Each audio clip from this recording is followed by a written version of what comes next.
各位觀眾大家好，歡迎收睇 Inspires HK， 我係文哥。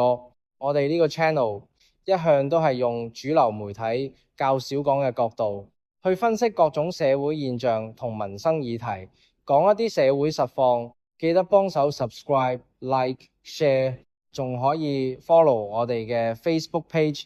有咩題目想我講，都可以留言話我知。我哋新節目兩岸新觀點。呢個節目主要係探討兩岸同香港嘅議題，做一啲比較，帶大家反思歷史同現況。今集第一集啱啱就遇上國父孫中山先生逝世101週年。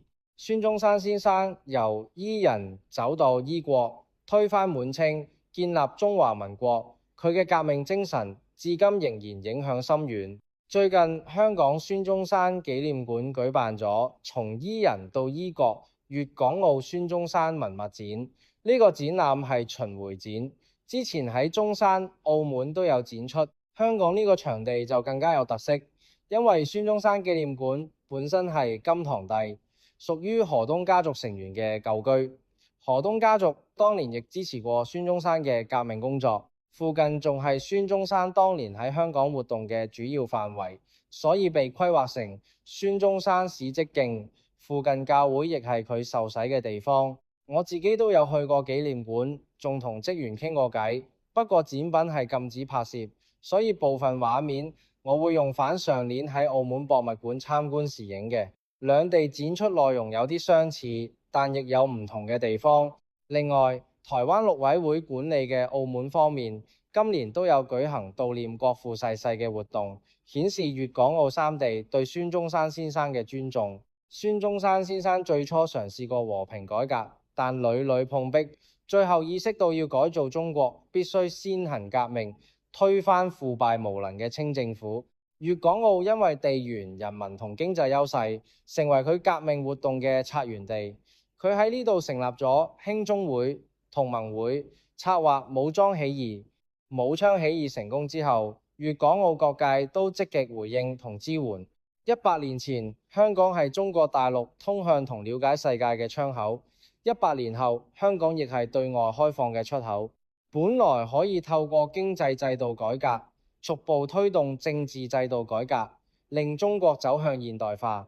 但近幾年因為政治因素，或者有人為咗保護自己嘅權力，令中國同西方文明逐漸對立，連香港原本嘅自由開放都失去咗。